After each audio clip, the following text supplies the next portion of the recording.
의사결정 나무 모형에 대해서 알아보도록 하겠습니다.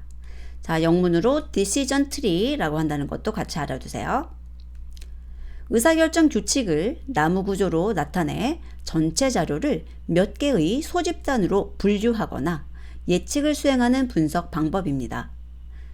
저희들은 분류에 대해서 이야기를 하겠지만 예측에 대해서도 사용할 수 있는 것이 의사결정 나무 모형입니다. 분석 과정이 직관적이고 이해하기 쉽다는 특징을 가지고 있습니다. 그림을 보도록 할게요. 자, 그림을 보시면 여기 지금 초반에 있는 데이터가 막 섞여 있는 상태예요. 그랬을 때 지금 여기를 루트라고 하고요. 그 다음 가지를 이렇게 내가면서 초록색을 기준으로 초록색인 것, 초록색이 아닌 것으로 분류했고요. 다시 초록색에서 동그라미인 것과 아닌 것, 그 다음에 여기 파란색에서도 동그라미인 것과 아닌 것 이렇게 분류해 내려가면 마지막에는 이런 식으로 똑같은 것끼리만 나와 있는 분류 상태가 된다는 거죠. 완전하게. 그래서 여기에서는 용어를 좀 먼저 보도록 할 텐데요. 가장 먼저 뿌리마디. 이 노드를 여기에서는 마디라고 해석을 한 거고요. 뿌리 노드라고 하셔도 상관은 없습니다. 그래서 나무가 뒤집혀져 있다고 생각을 하시면 돼요. 여기 뿌리부터 시작을 해서 뿌리마디. 그 다음에 그 뿌리로부터 나온 두 개가 있죠. 이게 자식이에요. 그리고 그 자식도 또 자식을 가지고 있는 거죠. 그래서 자식마디는 어떤 마디의 아래에 해당하는 것들이 자식마디입니다. 그리고 부모마디는 반대로 그 자식마디의 위에 있는 것들이 되겠죠. 부모마디. 자, 그리고 최종마디, 터미널 노드라고 부르는 것들은 자식이 없는 거예요. 그래서 여기 있는 것들이 지금 최종마디가 되는 것이죠. 그리고 중간마디라는 것은 부모도 있고 자식도 있는 겁니다. 그래서 여기 있는 얘는 부모도 있고 자식도 있죠. 그래서 중간마디라고 할 수 있어요. 뿌리마디 색깔, 그 다음에 중간마디 색깔, 그 다음에 최종마디 색깔 한번 확인하시고요. 가지라고 하는 것이 이제 자식의 개수라고 보시면 되고요. 깊이라고 하는 것이 이렇게 세대예요. 하나, 둘, 셋, 넷. 4라는 깊이를 가지고 있는 트리가 되겠습니다. 용어는 그렇게 힘들지 않죠? 한 번씩 봐두시고. 이러한 의사결정 나무 모형의 특징부터 살펴보도록 하겠습니다. 목적은 새로운 데이터를 분류하거나 값을 예측하는 겁니다. 분류에도 쓸 수 있고 예측에도 쓸 수 있어요. 그리고 슈퍼바이즈드 러닝이에요. 분리변수 P차원 공간에 대한 현재 분할은 이전 분할의 영향을 받는다. 이전에 어떻게 분할을 했는가에 따라서 다음 분할이 이루어지는 방법이 달라질 수 있다는 것이고요. 부모 마디보다 자식 마디의 순수도가 증가하도록 분류나무를 형성해 나간다. 여기서 순수도라는 것은 다른 것들과 섞이지 않은 정도를 말하는 거죠. 즉 불순도, 다른 것과 섞여 있는 그 정도가 감소하는 방향으로 분류나무를 형성해 나가면 되는 겁니다. 그래서 맨 마지막에 있는 터미널 노드들은 완전히 순수한 것이 제일 좋겠죠. 여기에서 독립변수와 종속변수의 다른 표현을 살펴보고 가도록 하겠습니다. 독립변수는 설명변수, 예측변수 또는 피처라고 이야기가 되고, 종속변수는 목표변수, 반응변수, 레이블이라고 표현이 되고 있습니다. 앞으로 이제 저희들이 나올 여러 가지 모형에서는 그 용어를 독립변수나 종속변수라고만 쓰지 않고 이렇게 다양하게 쓰고 있어요. 그래서 한번 꼭 체크해 두시고. 자, 의사결정나무 모형의 종류. 목표 변수가 이산형인 경우 분류나무, 목표 변수가 연속형인 경우 회귀나무다 라고 되어 있는데, 여기에 목표 변수가 무엇이죠? 종속 변수죠.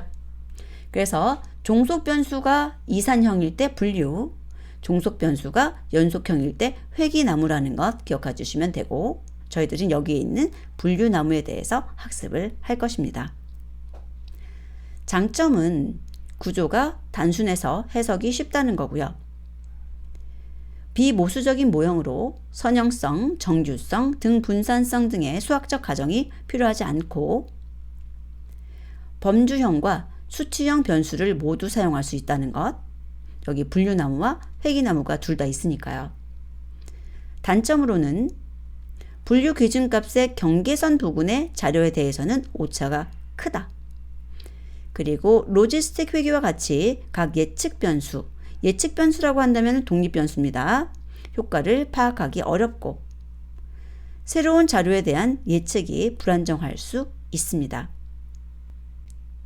의사결정 나무의 결정 규칙을 살펴보도록 하겠습니다. 가장 먼저 분리 기준은 새로운 가지를 만드는 기준을 어떻게 정해야 될까라는 것에 대한 것인데 순수도가 높아지는 방향으로 분리를 하고 불확실성이 낮아지는 방향으로 분리해야 합니다. 순도 100%인 경우 이렇게 동일한 것들만 모여 있죠. 이러면 굉장히 잘된 분류라고 볼 수 있고 불순도가 섞여 있는 경우는 불확실성이 높고 순수도가 낮은 거죠. 그래서 이런 불순도에 대해서 확인을 하는 여러 가지 지수를 사용합니다. 뒤에서 살펴보도록 하고요. 정지 규칙이라는 것은 더 이상 분리가 일어나지 않고 현재 마디가 최종 마디가 되도록 하는 규칙입니다. 불순도의 감소량이 아주 작을 때 정지를 하게 되고요. 가지치기 규칙이라는 것은 어느 가지를 쳐내야 예측력이 좋은 나무가 될까라는 것으로서 최종 노드가 너무 많으면 오버피팅의 가능성이 커집니다.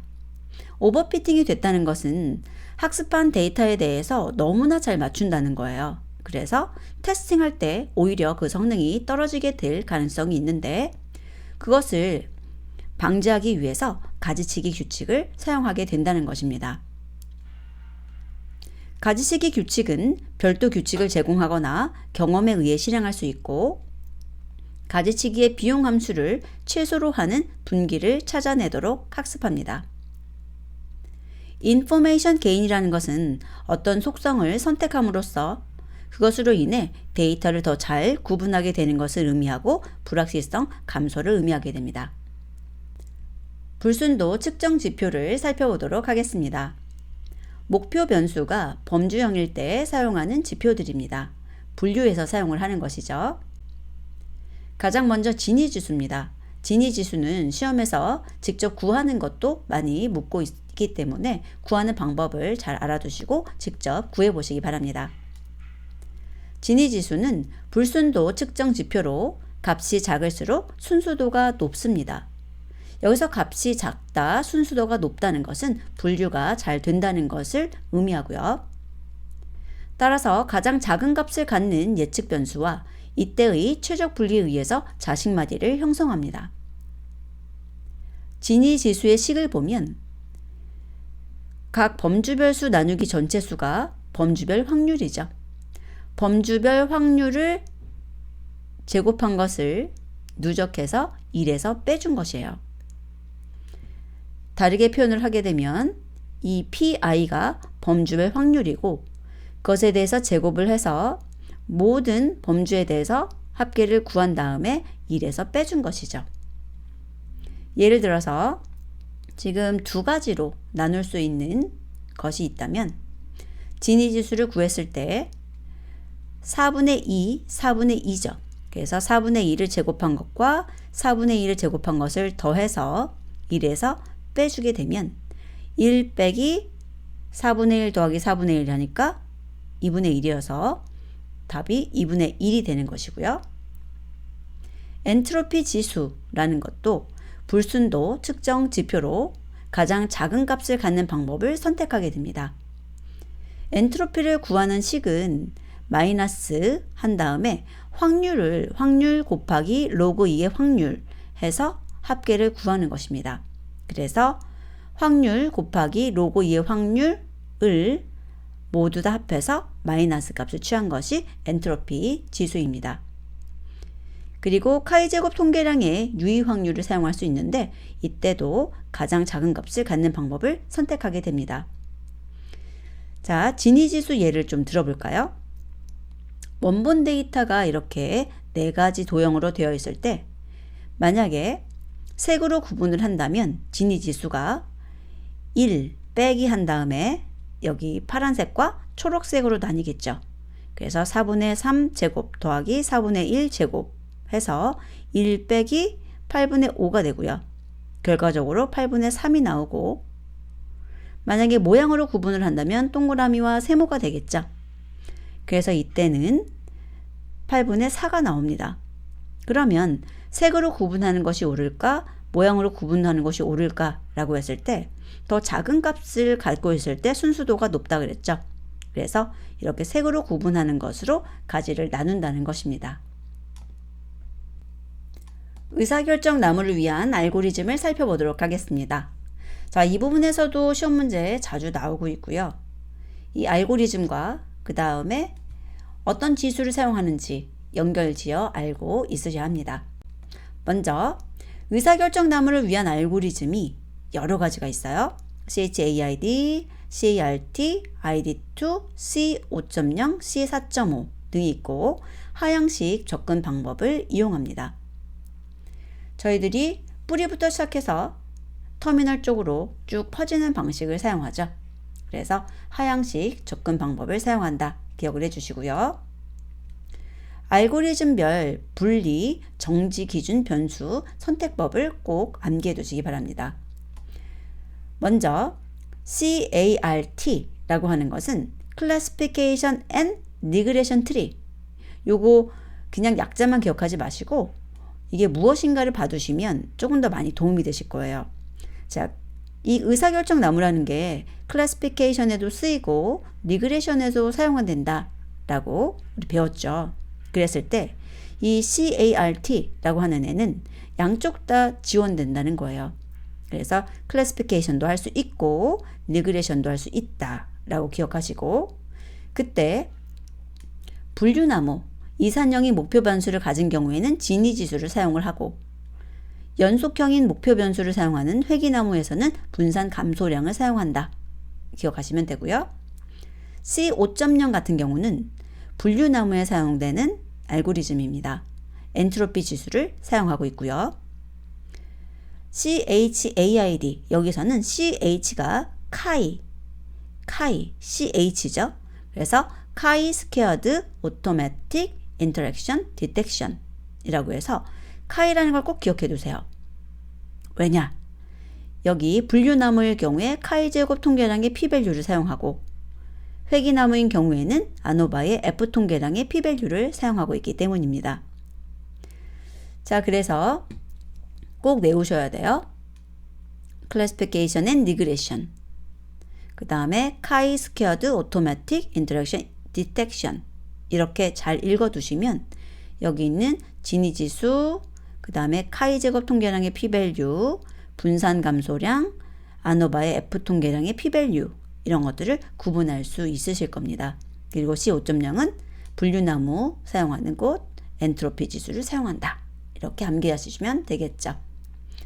학습하실 때 자꾸 읽어보시고 연상작용을 이용하시면 좋을 것 같고요. 자, 이번에는 의사결정 트리를 한번 그 예 살펴보도록 하겠습니다. 라이브러리 알파트를 사용했고요. 아이리스 데이터를 사용해서 종류를 분류하는 거네요. 그리고 그 A에 대해서 그림 그려보고 그 그림에다가 글씨까지 나타나도록 한 겁니다. 자, 우선은 이 A에 대해서 어떻게 의사결정 트리가 동작을 했는지 살펴보도록 하죠.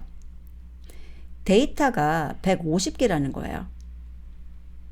그리고 이제 이 아래쪽에 해석하는 방법이 위에 써 있는데 노드 번호고, 그 다음에 분리 기준, 그리고 데이터의 그 분리 기준에 해당하는 데이터 개수, 그리고 해당하지 않는 것에 대한 개수죠. 그리고 y 밸류 어떤 것으로 했는지, 그리고 y 밸류 종류에 따른 확률 나타내고 있습니다. 처음에 루트 같은 경우는 150개의 데이터가 있다는 것이고요. 세토사라는 것을 yvalue라고 했을 때 100개의 로스가 있다는 거예요. 그러면 세토사가 50개 있고 세토사가 아닌 게 100개 있다는 거죠. 그리고 총 3가지 값들이 있고 그 3가지의 확률이 똑같다는 것을 보여주고 있습니다.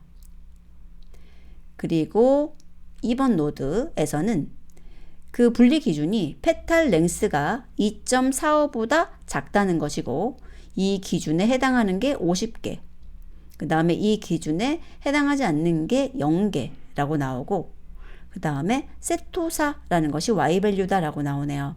그래서 페탈 랭스가 2.45보다 작은 게 세토사고 50개다 라고 볼 수 있고요. 그 다음에 페탈 랭스가 2.45보다 크거나 같은 것은 100개고 거기에 해당하지 않는 게 50개죠. 바로 위에 있던 세토사고요. 그 다음에 버시칼라라는 것을 yvalue로 본 것입니다. 그때 이 뒤쪽에 보시면은 버시칼라하고 버지니카가 0.5, 0.5씩 섞여 있다 라고 넣은 것이고요. 그 밑에 있는 페탈 위스를 기준으로 1.75보다 작은 것에 대해서 개수가 54개고 맞지 않는 게 5개 나왔다는 것이에요. 그리고 버시칼라를 기준으로 확률 본 것이고요. 자, 그리고 페탈 위스가 1.75보다 크거나 같은 게 46개, 그리고 거기에 해당하지 않는 게 1개네요. 그리고 확률로 표시한 겁니다.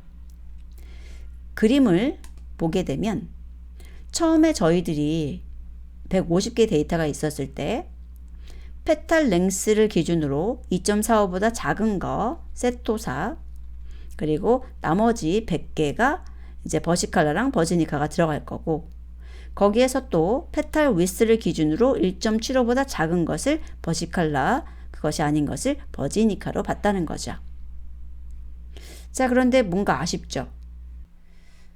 여기 있는 텍스트로 나온 것과 이 아래 그래프로 나온 것을 합쳐서 표시하도록 할 수 있습니다.